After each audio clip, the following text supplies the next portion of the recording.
ទាំងអស់គ្នាចង់ស្ដាប់រឿងអក្សរសិល្ប៍ខ្មែរយើងទៀតអត់ចង់ស្ដាប់ចាំ admin អានឲ្យស្ដាប់ណាតោះរឿងគូលីកំណែតនាងនិពន្ធលោកអ៊ំថកកាកំណត់តាំង1956នៃគ្រិស្តសករាជអត្ថបទរឿងសង្ខេបរបស់យើងតែម្ដងនៅឆ្នាំ1935នៅភូមិគោកចំបក់ស្រុកកណ្ដាលស្ទឹងខេត្តកណ្ដាលមានការដកហូតងារមេឃុំកំរួចលើកបន្តពូផានជំនួសវិញព្រោះពូផានមានទ្រព្យសម្បត្តិច្រើនពូកែទាពន្ធដារនិងចេះផ្គប់ផ្គុនចៅហ្វាយនាយថ្ងៃអាទិត្យមេឃុំផានតែងតែនាំលោកចៅហ្វាយស្រុកទៅផឹកស៊ីរកស្រីញីជាពិសេសជាមួយនាងវ៉ែនៅភូមិដើមក្រសាំងក្នុងពេលកែនពលករឲ្យជប៉ុនម្ដងមេឃុំផានបានច្រើនទាំងប្រាក់សគុណនិងទឹកប្រាក់ក្នុងរយៈពេលធ្វើការ5ឆ្នាំមេឃុំផានទទួលបានមេដាយមាសដល់ទៅ2លឹមជាកូនប្រុសរបស់តាវ៉ែនជាមកត្រូវមេឃុំផានកែនឲ្យទៅធ្វើប្រលានយន្តហោះពោធិ៍ចិនតុងទោះបីនៅសល់ជាងមួយខែទៀតត្រូវរៀបការក៏ដោយលឹមជាអ្នកបួសរៀនខាងផ្លូវពុទ្ធសាសនាមានគំនិតជឿនលឿន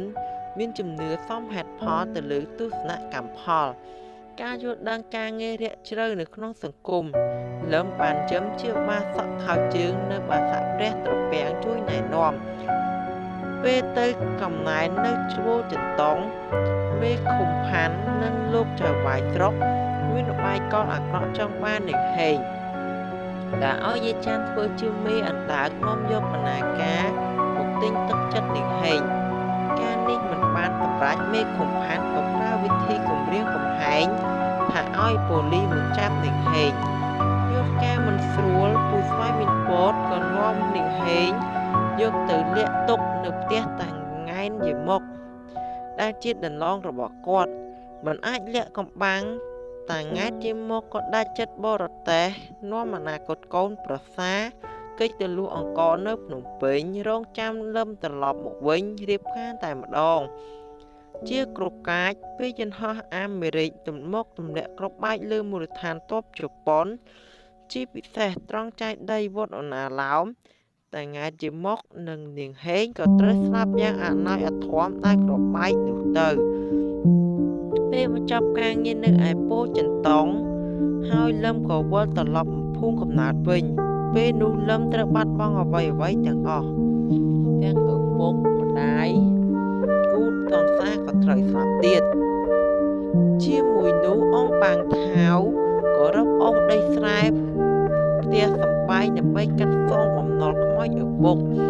ថ្ងៃមួយបន្ទាប់ពីទទួលសម្បត្តិពីបាសកយឹមដែលគ្រូសូត្រមកយកមកប្រគល់ឲ្យលឹមក៏បានមកជួបយឹមនៅផ្ទះនោះជូនឯភ្នំពេញលឹមត្រូវមានភារកិច្ចជូនដែលទៅរត់ចេញពីគុកទៅស្វែងដូនកែវដើម្បីបន្តចលនាតស៊ូជាមួយបារាំងមឹងត្រូវជាប្អូនបង្ការរបស់នោះជូនក្រៅពីបានរៀនចប់វិទ្យាល័យបានចូលទៅបម្រើការងារនៅឯខេត្តព្រៃវែងមឹងបានសម្រាកនៅផ្ទះអ្នកគ្រូពេជ្រនារីអ្នកគ្រូនោះមានប្អូនជីដូនមួយម្នាក់ឈ្មោះអ្នកគ្រូគូរស់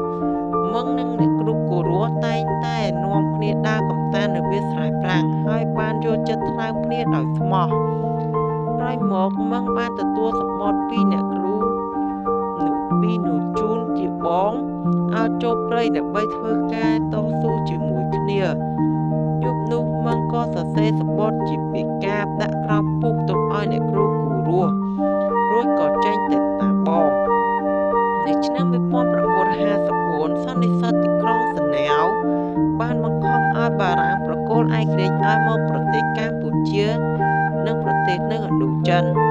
ក្រោយពីបានជ័យជំនះ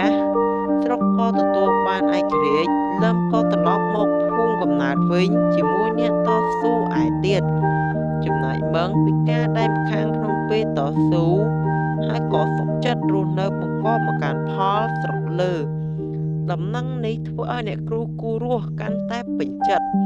អ្នកទាំងពីរនៅតែរក្សាភក្ដីភាពនឹងគ្នាជានិច្ចហើយមឹងក៏បានកំណត់ពេលវេលាផ្ដាំមកអ្នកគ្រូគូរស់ដើម្បីរៀបចំទំនុំសុភមង្គលជាមួយគ្នាថែមទៀតផង តពីអានរឿងគូលីកំណែតចប់ហើយអេដមីននឹងយកกับចំណុចសំខាន់នៅក្នុងរឿងនេះយកមកបង្ហាញដល់ទាំងអស់គ្នាចំណុចសំខាន់នៅក្នុងរឿងគូលីកំណែតមានដូចជា7ចំណុចទី1ខ្លឹមសារ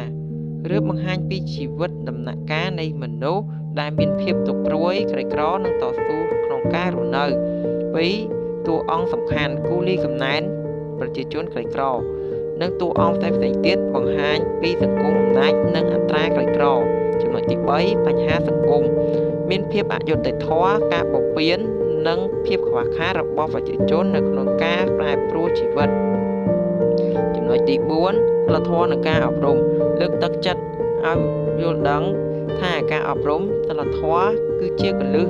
នៅក្នុងការកែប្រែជីវិត5សារ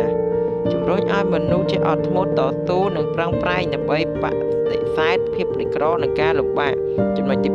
6បច្ចេកទេសសិល្បៈអ្នកនិពន្ធប្រើរឿងពិតប្រាកដនិងការប្រៀបធៀបដើម្បីបង្ហាញភាពរឹងមាំនិងការតស៊ូរបស់មនុស្សចំណុចទី7ចលនាសសរនៅក្នុងរឿងគូលីកំណែតគឺជាចលនាសសរខែប្រាក់និយមសូមអរគុណបងប្អូនទាំងអស់គ្នា